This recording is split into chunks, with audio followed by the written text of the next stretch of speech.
Bonsoir et bienvenue pour cette méditation du vendredi 19 mai. Entrons dans ce temps de prière avec les mots du psaume 81. Écoute, je t'adjure, ô mon peuple, vas-tu m'écouter, Israël? Tu n'auras pas chez toi d'autre Dieu, tu ne serviras aucun Dieu étranger. C'est moi le Seigneur ton Dieu, qui t'a fait monter de la terre d'Égypte. Ouvre ta bouche, moi je l'emplirai. Mais mon peuple n'a pas écouté ma voix, Israël n'a pas voulu de moi. Je l'ai livré à son cœur endurci, qu'il aille et suive ses vues. Ah, si mon peuple m'écoutait, Israël, s'il allait sur mes chemins, aussitôt j'humilierais ses ennemis, contre ses oppresseurs je tournerai ma main. Mes adversaires s'abaisseraient devant lui, tel serait leur sort à jamais. Je le nourrirai de la fleur du froment, je te rassasierai avec le miel du rocher. Gloire au Père et au Fils et au Saint-Esprit, maintenant et pour les siècles des siècles. Amen. Nous écoutons la parole de Dieu pour ce soir, dans le premier livre des Rois, chapitre 6, les versets 1 à 14. Le roi Salomon commença la construction du temple du Seigneur 480 ans après que les Israélites furent sortis d'Égypte. Salomon régnait depuis 4 ans sur le peuple d'Israël lorsque les travaux débutèrent pendant le mois de Tsif, c'est-à-dire le 2e mois de l'année. Le temple que Salomon fit construire pour le Seigneur mesurait 30 mètres de long, 10 mètres de large et 15 mètres de haut. Devant la grande salle du temple, il y avait un vestibule d'entrée de 10 mètres de large, comme le temple, et de 5 mètres de profondeur.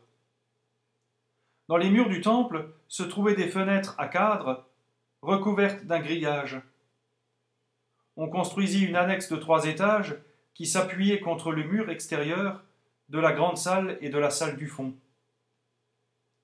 Le rez-de-chaussée de l'annexe avait 2 mètres et demi de large, l'étage intermédiaire 3 mètres et l'étage supérieur 3 mètres et demi. En effet, le mur extérieur du temple n'avait pas la même épaisseur sur toute sa hauteur. Il était moins épais à chaque niveau, de sorte que la charpente ne pénétrait pas dans les murs du temple. Pour construire le temple, on utilisa les pierres telles qu'elles provenaient de la carrière. Ainsi, pendant tout le temps de la construction, on n'entendit pas un seul coup de marteau, ni de pic, ni d'aucun autre outil de fer. La porte de l'étage intermédiaire se trouvait sur le côté sud du temple.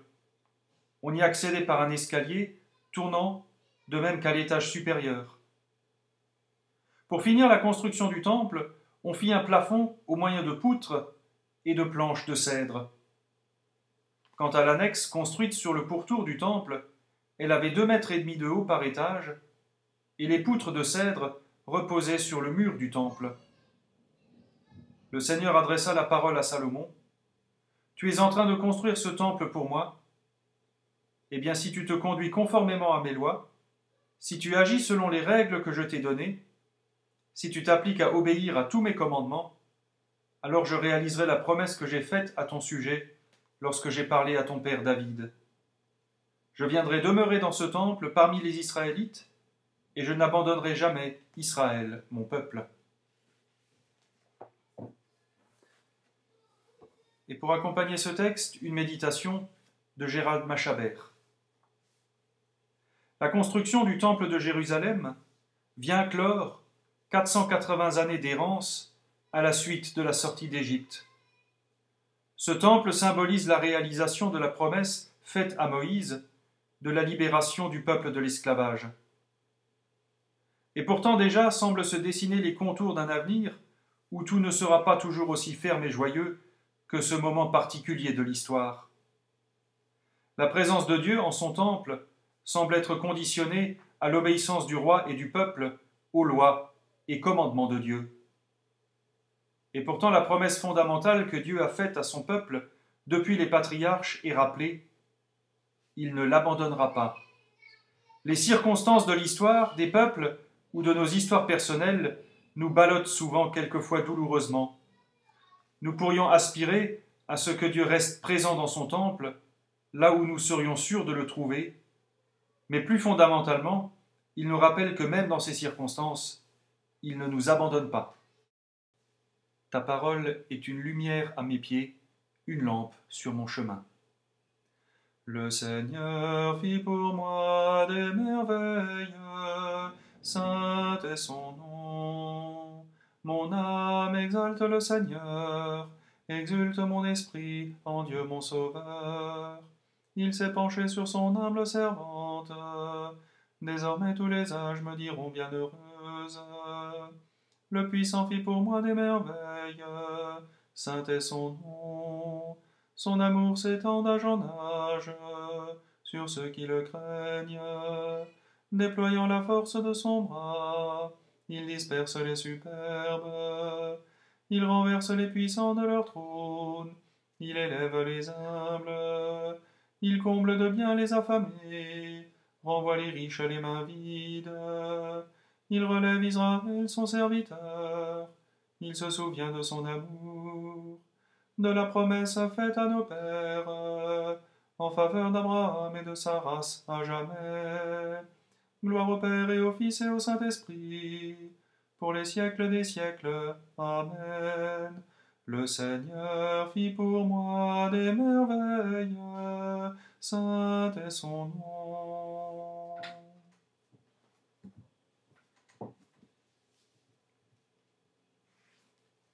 Prions.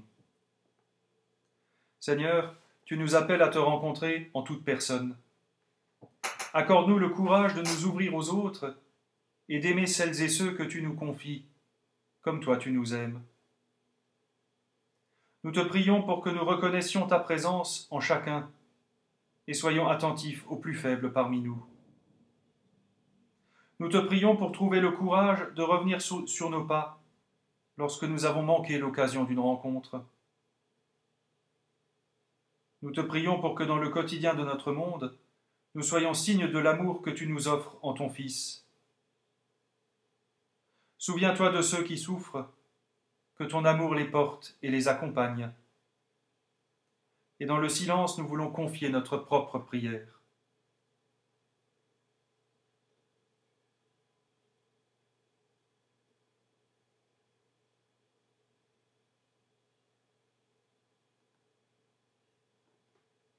Seigneur Dieu, nous te rendons grâce pour ton Fils qui a tracé dans ce monde déchiré un chemin de confiance et d'amour. Béni sois-tu pour les siècles des siècles.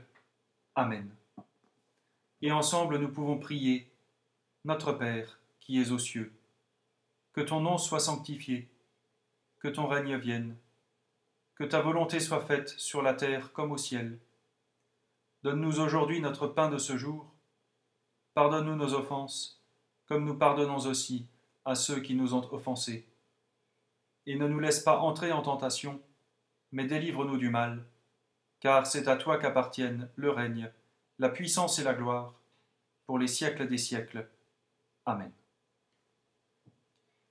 Que Dieu Tout-Puissant vous bénisse et vous garde, qu'il tourne son visage vers vous, qu'il vous accorde sa grâce et sa paix, et que la bénédiction du Dieu trois fois saint, le Père, le Fils et le Saint-Esprit, descende sur vous et y demeure à jamais.